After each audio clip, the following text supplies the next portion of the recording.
Bonjour. Pour l'agrégation de philosophie, Max Weber, le savant et le politique.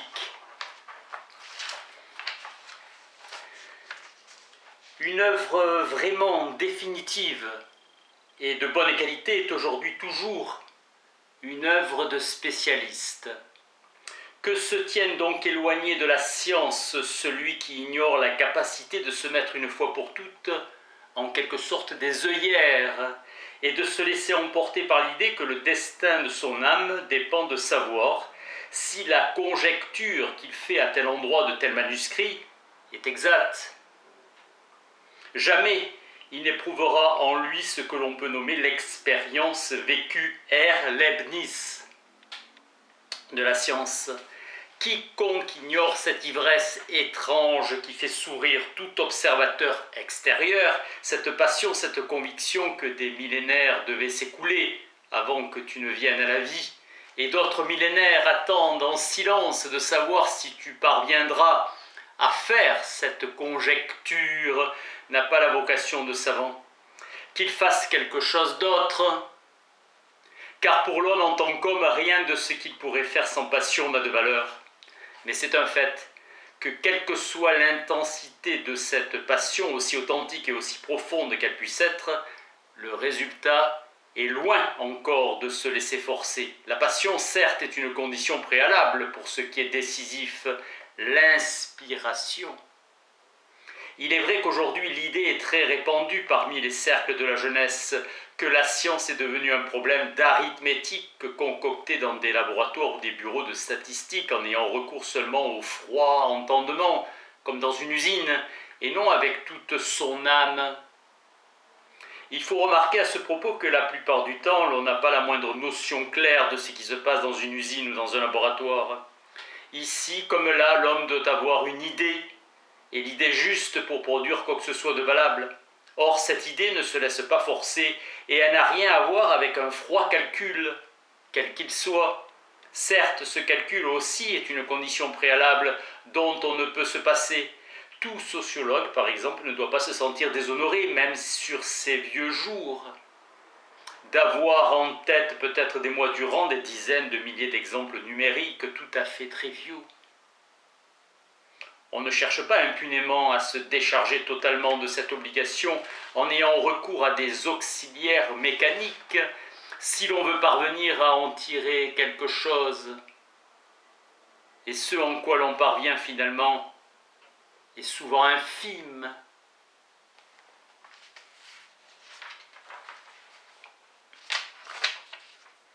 Ces idoles sont la personnalité et le vécu Das Leben. L'un et l'autre sont étroitement liés, l'idée règne selon laquelle le vécu est ce qui fait la personnalité et qu'il n'y a pas de personnalité sans vécu. On s'acharne à éprouver des expériences vécues car cela est supposé requis pour une conduite de vie conforme au statut standesmässig d'une personnalité, et si l'on n'y parvient pas, il faut au moins faire comme si l'on possédait ce don de la grâce. Jadis, on nommait ce vécu en bon allemand « sensation ». Quant à ce que signifie être une personnalité, l'on en avait, je crois, une idée plus exacte. Chers auditeurs, dans le domaine scientifique, seul celui qui est exclusivement au service de sa cause a de la personnalité. Et ce n'est pas seulement dans le domaine scientifique qu'il en est ainsi. Nous ne connaissons aucun grand artiste qui ait fait quelque chose d'autre que de servir sa cause, et elle seulement.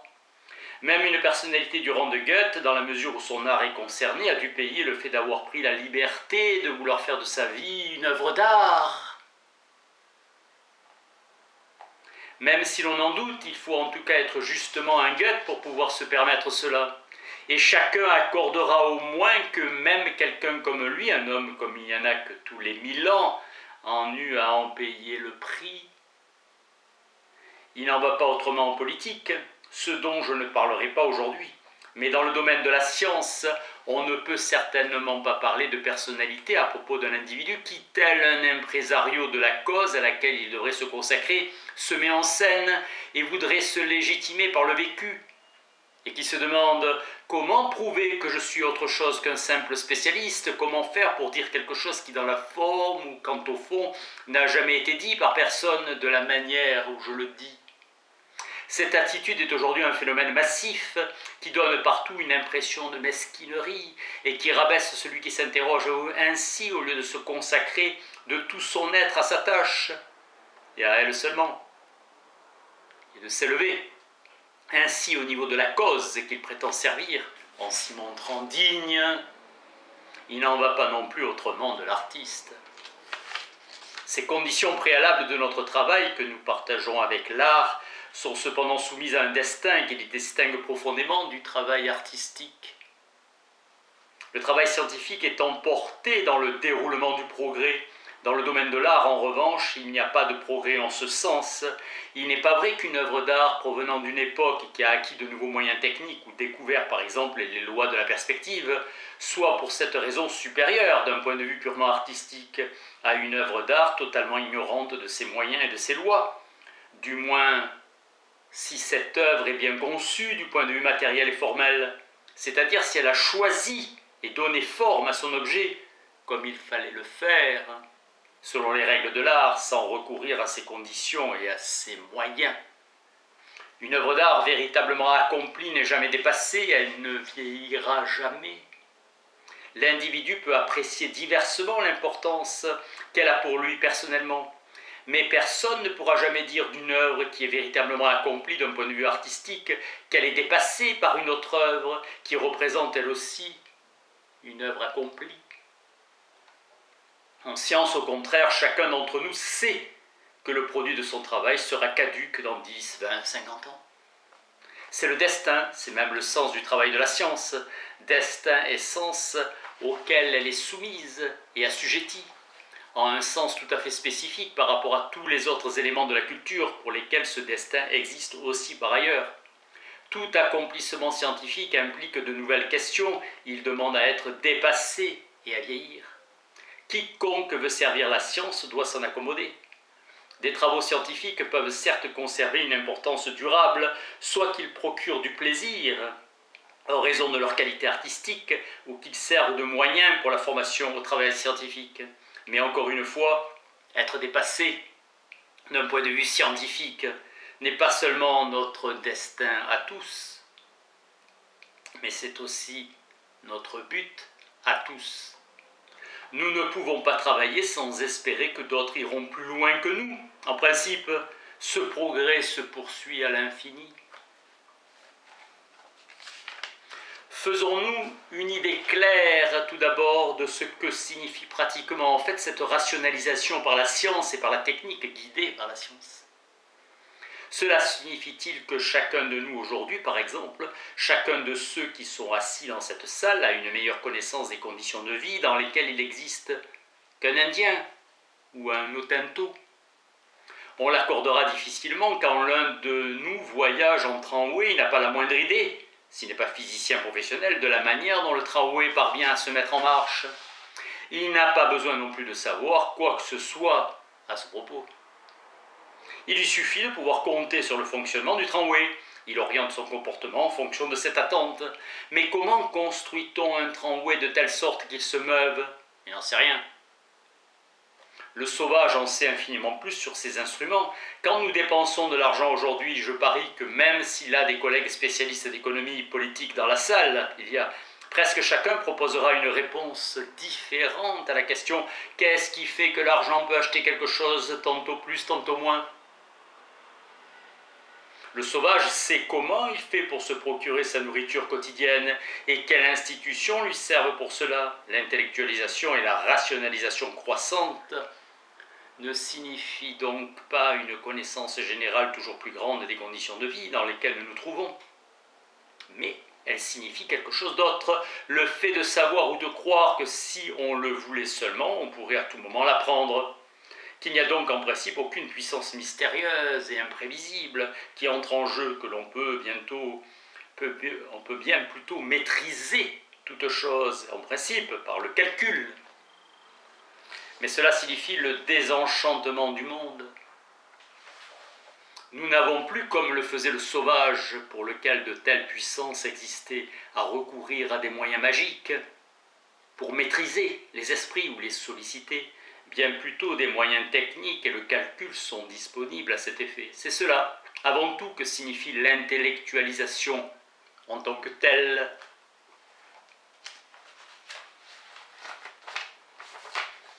En outre, le type de relation que le travail scientifique entretient avec les conditions qui sont les siennes est très différent selon la structure de chaque science. Des sciences de la nature telles que par exemple la physique, la chimie, l'astronomie présupposent comme allant de soi que les lois ultimes du devenir cosmique, lois que l'on peut construire jusqu'au point où la science parvient, méritent d'être connues. Et cela non seulement parce qu'avec ces connaissances l'on peut atteindre des résultats techniques, mais pour qu'elles puissent constituer une vocation en vertu de leur intérêt intrinsèque. Cette présupposition elle-même n'est tout simplement pas démontrable, et savoir si le monde que ces connaissances décrivent mérite d'exister, si ce monde a un sens et si cela a un sens d'exister dans ce monde, peut encore moins faire l'objet d'une démonstration. Ce ne sont pas des questions qu'elle se pose. Prenez encore un art pratique dont le développement scientifique était aussi avancé que celui de la médecine moderne. La présupposition universelle de l'entreprise médicale est, pour le dire en termes triviaux, que la tâche de conservation de la vie, purement en tant que telle, est la diminution la plus grande possible de la souffrance, purement en tant que telle, doivent être approuvées. C'est bien là ce qui est problématique. Avec les moyens qui sont les siens, le médecin maintient en vie le mourant, même lorsqu'il implore qu'on le délivre de la vie, même lorsque ses proches souhaitent et doivent souhaiter sa mort, qu'ils l'admettent ou non, parce que cette vie n'a pas de valeur pour eux, parce qu'ils se réjouiraient qu'il soit délivré de la souffrance, parce que les coûts du maintien de cette vie dépourvue de valeur deviennent pour eux insupportables. Il peut s'agir d'un pauvre fou. Seules les présuppositions de la médecine et le code pénal empêchent le médecin de s'écarter de cette voie. La vie mérite-t-elle d'être vécue? Et quand mérite-t-elle de l'être? Ce sont des questions que la médecine ne se pose pas. Toutes les sciences de la nature nous donnent une réponse à la question « Que devons-nous faire si nous voulons maîtriser la vie techniquement ?» Elles laissent de côté la question de savoir si nous devons et voulons le maîtriser techniquement et si cela a en définitive un sens, ou bien le présuppose pour les fins qui sont les leurs. Le démagogue est, depuis l'État constitutionnel et de manière achevée depuis la démocratie, le type de l'homme politique dirigeant en Occident. La connotation désagréable du terme ne doit pas faire oublier que ce n'est pas Cléon mais Périclès qui fut le premier à porter ce nom. Sans charge ou en assumant l'unique charge élective qui s'opposait aux charges de la démocratie antique pourvue par le tirage au sort, celle de stratège suprême, il dirigeait l'ecclésia souveraine du démos d'Athènes. La démagogie moderne se sert certes aussi du discours, elle le fait même dans des proportions quantitativement monstrueuses si l'on pense aux discours électoraux qui doit tenir un candidat moderne. Que doit tenir un candidat moderne? Mais elle se sert de façon plus constante encore du mot écrit. Le publiciste politique et plus encore le journaliste est aujourd'hui le représentant le plus important du genre. Présenter ne serait-ce qu'une esquisse d'une sociologie du journalisme politique moderne serait tout à fait impossible dans le cadre de cet exposé et cela constitue à tout égard à soi seule la matière d'un chapitre. Quelques éléments seulement doivent être ici absolument mentionnés. Le journaliste partage avec tous les démagogues, et d'ailleurs aussi avec l'avocat et l'artiste, du moins sur le continent, par opposition aux conditions qui règnent en Angleterre, aussi bien du reste qu'aux conditions qui se rencontraient dans la Prusse de jadis. Le même sort qui est d'échapper à toute classification sociale fixe. Il appartient à une sorte de caste, de paria, qui est toujours jugé dans la société en fonction de ses représentants les plus médiocres sur le plan moral. De là vient que l'on colporte les représentations les plus étranges concernant les journalistes et leur travail.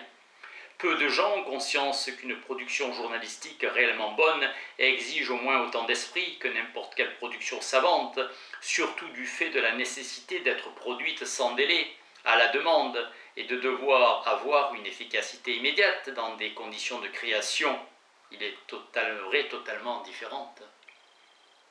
On ne prend presque jamais en considération le fait que la responsabilité est bien plus grande et que même le sentiment de responsabilité de tout journaliste honorable n'est en moyenne pas moindre que celui du savant. Il est au contraire supérieur, comme la guerre nous l'a appris. Cette méconnaissance vient naturellement de ce que la mémoire retient précisément les productions journalistiques irresponsables, parce que leurs effets sont souvent terribles, que tout compte fait la discrétion des journalistes qui disposent de quelques compétences soit en moyenne plus élevée que celle des autres gens, personne ne veut le croire. C'est pourtant le cas. Les tentations incomparablement plus lourdes liées à cette profession et les autres conditions de l'efficacité du journalisme à l'époque actuelle produisent ces effets qui ont habitué le public à considérer la presse avec un mélange de mépris et de lâcheté lamentable.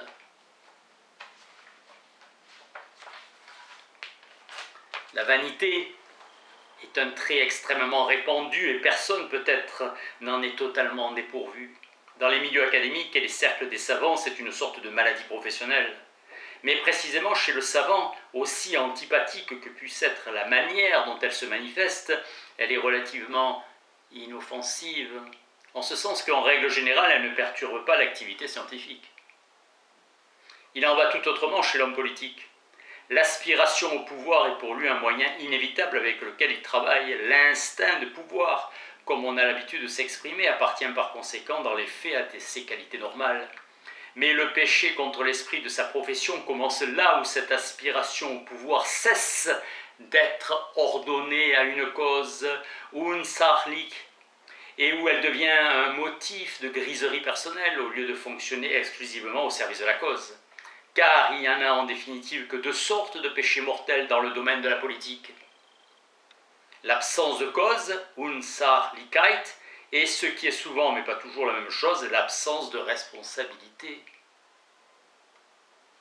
La vanité, c'est-à-dire le besoin d'occuper le devant de la scène de la manière la plus visible possible, est ce qui induit le plus fortement l'homme politique à la tentation de commettre l'un ou l'autre de ses péchés, voire les deux.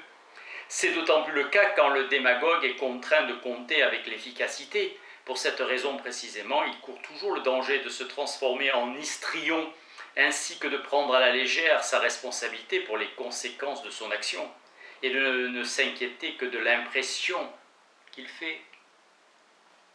Faute d'engagement pour une cause, seine Unsachlichkeit, il est tenté de rechercher l'apparence brillante du pouvoir plutôt que le pouvoir réel, et faute de sentiment de responsabilité, de jouir du pouvoir simplement pour lui-même, sans but substantiel, car bien que, ou plutôt précisément, parce que le pouvoir est le moyen inévitable de la politique, il est l'aspiration au pouvoir, par conséquent, l'une des forces motrices de toute politique. Il n'y a pas de distorsion plus nocive de la force politique que l'attitude du parvenu qui fait du pouvoir un motif de vantardise et qui se complaît avec vanité dans le sentiment du pouvoir, ou de façon générale toute adoration du pouvoir simplement pour lui-même. Celui qui n'est rien d'autre qu'un politicien est pris de puissance, Machtpolitiker. Une figure qu'un culte pratiqué avec zèle cherche chez nous aussi à transfigurer peut faire forte impression, mais son action s'exerce en fait dans le vide et est dépourvue de sens.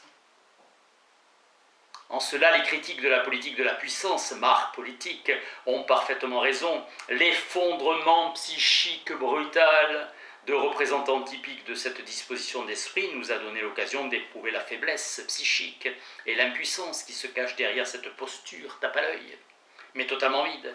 Elle est le produit d'un cynisme tout à fait minable et superficiel à l'égard du sens de l'action humaine, un sentiment qui n'a pas la moindre affinité avec le savoir du tragique, en lequel toute action est engagée et avant tout l'action politique. Merci.